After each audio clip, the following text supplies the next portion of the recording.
Bonjour à tous et merci de toujours vous informer sur RTI2. Au sommaire de l'actualité, dans la commune de Mans, les Nyambro règnent en maître sur les gares de fortune. Pour les transports en commun, prélevant des tasses auprès de tous les conducteurs de mini-cars, communément appelés Baka ou tassis intercommunaux banalisés Woro, une action diversement appréciée. Et puis hors de nos frontières, dans le centre du Mali, une vingtaine de personnes ont été tuées ce dimanche 21 juillet dans le village de Dembo, commune de Dembal, près de Bangasse.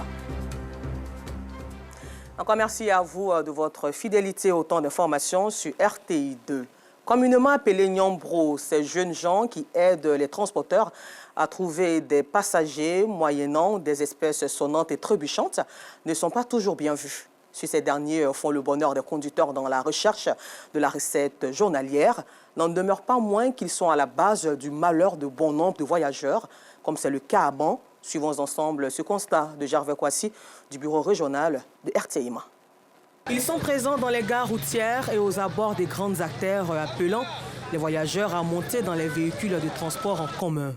Eux, ce sont les Nyambro, comme on les appelle ici. Le métier de Nyambro, ça nourrit son homme. C'est à travers ça, nous, si on arrive à se défendre, à s'occuper de notre petite famille. Ici, nous ne sommes pas des voleurs, nous ne sommes pas des voyous. Nous, on ne fait que se défendre, se débrouiller. Il y a certaines personnes qui prennent ça mal. Mais nous ne sommes pas des voleurs. J'arrive à nourrir ma famille, faire mes petits besoins et payer mon loyer. Le Nyamoroli, chacun a sa façon de faire. Le vrai Nyamoro n'est pas voleur, c'est ce que je veux dire.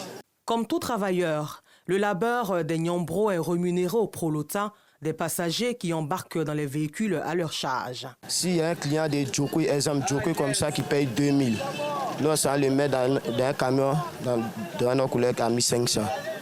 C'est quand nous, on a 500 dessus. C'est comme ça se passe. Par jour, il peut y avoir 3000, 4000, 2500, 2000 souvent. Ouais, ça dépend du jour. Parce que le jour, ce n'est pas la même chose. Entre conducteurs et Nyambro, c'est un partenariat gagnant-gagnant. Quand les Nyambro viennent avec les clients, bien vrai, on leur donne quelque chose. Nous aussi, on reçoit quelque chose. Le travail des Nyambro, souvent, oui, ça nous arrange souvent. Ça nous arrange. Parce que toi seul, tu ne peux pas tout faire. Mais en tout cas, la seule chose qu'on n'aime pas, c'est les voleurs qui sont parmi. En tout cas, quand on les voit seulement, on les dégage. Les passagers décrivent toutefois le comportement malsain de bon nombre de Nyambro. Il y a déjà eu beaucoup de problèmes avec des Nyambro. Soit on va à Bangolo, ou bien on va à Diokwe, ils nous mettent à Logwale et puis ils tournent. Ou bien on n'arrive pas à destination et puis ils tournent. Ce qu'ils n'aiment pas, en fait, quand tu arrives à la gare, ils luttent sur tes bagages là. Tu ne sais même pas qui est qui, tu ne connais pas le chauffeur, tu ne connais pas l'apprenti. Il y a d'autres qui sont des voleurs, ils viennent, ils veulent lutter avec ton bagage. Et puis dans ça, ton bagage se perd, tu ne retrouves pas. Bon, si on pouvait les numéroter, ça allait être intéressant. Hein. Là, comme ça, on pourrait les reconnaître facilement que c'est eux-mêmes qui sont là pour se charger de nous. En cas de dérapage des Nyambro, ce dernier peut être rappelé à l'ordre. Il suffit juste d'approcher un responsable de gare. Notre premier rôle, la stabilité de la gare, sauvegarder le bien des usagers et des passagers, des points A à un point B. Alors, quand un usager nous approche, qu'il a un souci avec un Nyambro, on a l'obligation d'intervenir et aussi les Nyambro nous écoutent bien puisqu'ils sont de nos corporations.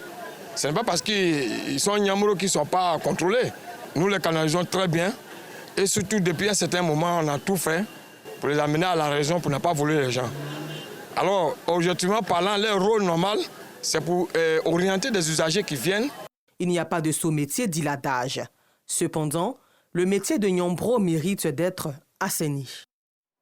Retour à Abidjan, ici au chapitre éducation. La direction régionale d'Abidjan 4 a célébré les meilleurs élèves des écoles sous sa coupole dans la commune d'Abobo.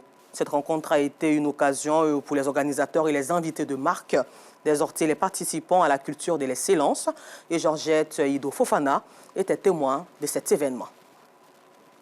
Les résultats de fin d'année scolaire sont connus. Les meilleurs se sont démarqués du lot après un travail de dur labeur. Fidèle à son engagement et à sa volonté de promouvoir l'excellence, la direction régionale d'Abidjan 4 a primé ses majors de la promotion dans la commune d'Abobo. C'est la célébration de l'excellence au plan régional. C'est une manière d'appeler toutes les structures, tous les acteurs tous les apprenants dans cette vision de l'excellence qui devrait permettre que les résultats soient améliorés d'année en année. Autorités municipales, représentants du parrain et récipiendaires ne sont pas restés indifférents. Chers lauréats, vous êtes des exemples pour tous vos camarades.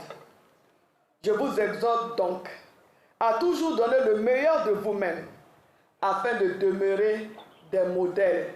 Parce qu'aujourd'hui, vous êtes des modèles pour tous vos camarades de la commune d'Abobo, de la Drena Abidjan 4, mais de toute la Côte d'Ivoire.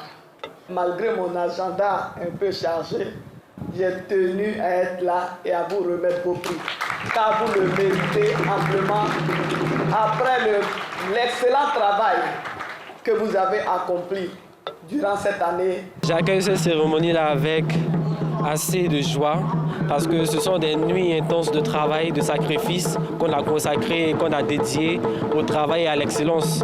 Et nous avions rêvé de ces instants-là, de vivre ces moments-là. Et par la grâce de Dieu, nous avons eu la force, la santé. Et aujourd'hui, c'est un rêve qui devient réalité. Je suis contente de recevoir ce prix.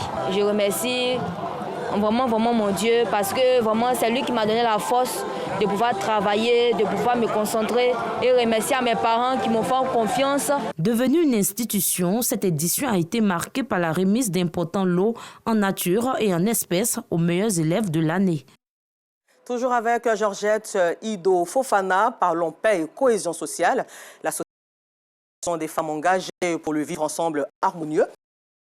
Le développement a organisé une activité placée sous le signe de la cohésion sociale. Ces retrouvailles visent également à inviter les compatriotes ivoiriens à consolider les acquis de la stabilité sociale en Côte d'Ivoire.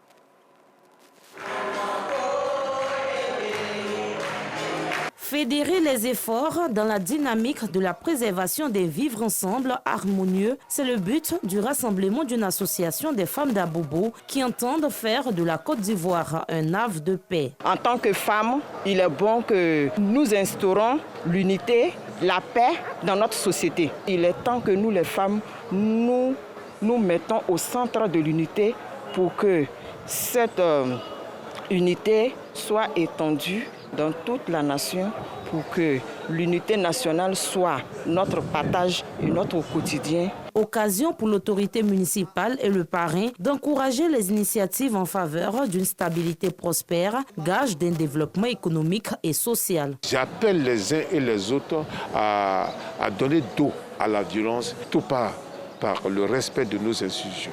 Si nous les respectons et nous sommes tolérants, vous allez voir que tous les changements seront possibles dans notre pays.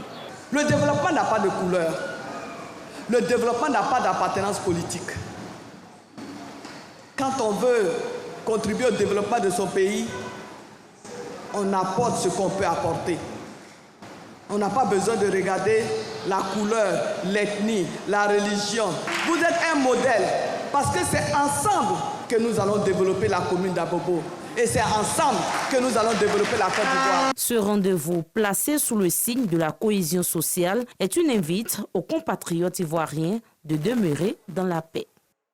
Et dans un autre registre, la 5e édition 2024 du quotient intellectuel et talent artistique d'Abidjan, KITA, s'est achevée en beauté au collège CEPI de Yopougon-Ouassakara. Cet événement prestigieux a réuni une pléiade d'invités distingués, parmi lesquels l'ambassadrice britannique en Côte d'Ivoire, Catherine Broker. Ce fut une journée finale animée avec les universités qui ont rivalisé de talent lors des différentes rubriques de la compétition. Et il faut souligner que cette rencontre s'est soldée avec la victoire de l'université Nord-Sud et des prestations d'artistes de renom en présence de Joël Gosset. Et de 5 pour le quotient intellectuel talent artistique d'Abidjan, KITA, dans cet établissement éducatif de Yopougon-Ouassakara. Cet événement culturel dont le thème est l'hospitalité à travers les cultures a permis de mettre en compétition différentes universités du district d'Abidjan. Celles-ci ont démontré leur savoir-faire intellectuel et artistique à travers des prestations.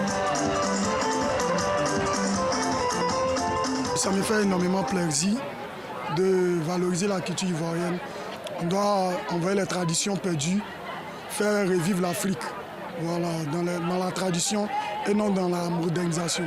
Puisque la jeunesse de maintenant, on ne se contente plus de la tradition, on se concentre seulement que sur la modernisation, mais il faut le quitter pour nous envoyer encore dans la tradition. Les activités à cette édition mettant en confrontation 6 universités et grandes écoles sont les rubriques Génie en herbe, les faits historiques, la danse traditionnelle, le concours culinaire et la rubrique Talent artistique. Cette dernière activité permet de détecter et mettre en lumière des talents dans diverses formes d'art.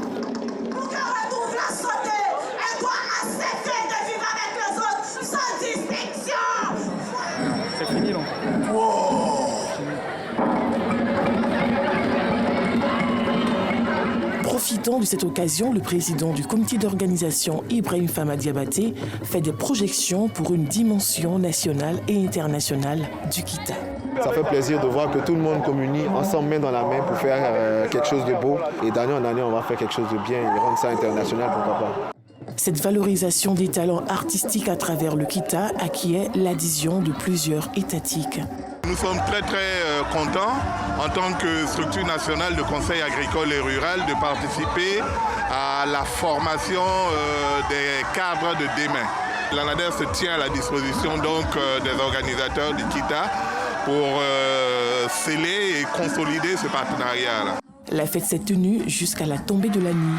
Au final, c'est l'université nord-sud de la Riviera Bounouma qui remporte le Kita d'or et repart avec la coquette somme de 2 millions de francs CFA. Très belle initiative encouragée. À la page culture, la sous-préfecture de Théapleu, la localité choisie par les organisateurs du Festival des Arts et Culture dans dénommé Tonkpi Dale pour le lancement de la 7e édition le 10 août prochain. L'information a été donnée récemment à la population de la sous-préfecture dans le département de Zhongyan par l'autorité administrative et le comité d'organisation. Le compte-rendu de Bienvenue Kwao.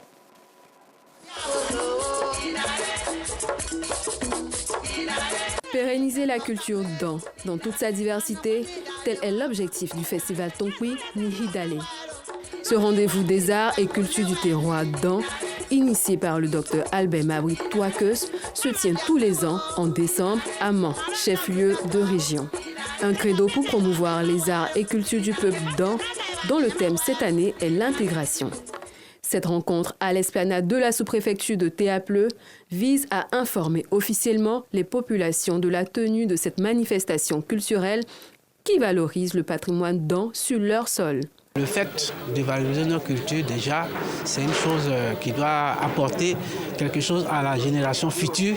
Ensuite, le fait de recevoir tout un monde chez nous, dans notre localité, dans notre sous-préfecture, bien, ça aura un impact, bien sûr, économique. Je voudrais juste dire à la population de Théapleu de se mobiliser, vraiment de s'intéresser à ce festival qui va se tenir chez nous ici. Le lancement de ce festival se fait de façon tournante entre toutes les localités de la région du Tonkpi. L'objectif, c'est de faire en sorte que le festival Tonkpi Nihidale soit vécu par les populations sur place.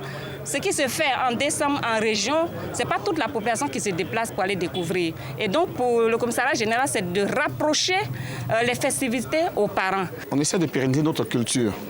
Et quand en le faisant, tous nos parents de la région viennent ressortir ce qui s'est fait avant. Et après, nous montrons notre culture à tous nos frères ivoiriens qui connaissent notre identité. Et au-delà de la Côte d'Ivoire, il y a des étrangers qui viennent aussi, qui savent ce que nous faisons chez nous en tant que Dan. C'est un festival qui rassemble tout le monde. Le lancement du festival Tonkpi Nihidale à Théapleu sera meublé par des chants, danses, concours culinaires et de l'élection de la plus belle fille Dan. Il se tiendra du 10 au 11 août 2024. Nous vous le disons en titre, dans le centre du Mali, une vingtaine de personnes ont été tuées ce dimanche 21 juillet dans le village de Dembo, commune de Dambal, près de Bankas. En France, Emmanuel Macron va se rendre demain, mercredi 24 juillet 2024, devant le Comité international olympique CIO à Paris pour appuyer la candidature de la France pour les Jeux olympiques d'hiver 2030. Sachant très bien que la crise politique en France complique la donne, le gouvernement démissionnaire ne pouvant fournir certaines garanties exigées par l'Organisation internationale olympique. Et puis nous terminons ce temps d'information aux États-Unis d'Amérique où Kamala Harris s'est rendue hier lundi 22 juillet à Wilmington dans le Delaware pour son premier événement de campagne depuis le retrait de Joe Biden de la course à la Maison-Blanche. Moins de 24 heures après cette annonce choc, la vice-présidente des États-Unis engrange déjà des soutiens de poids.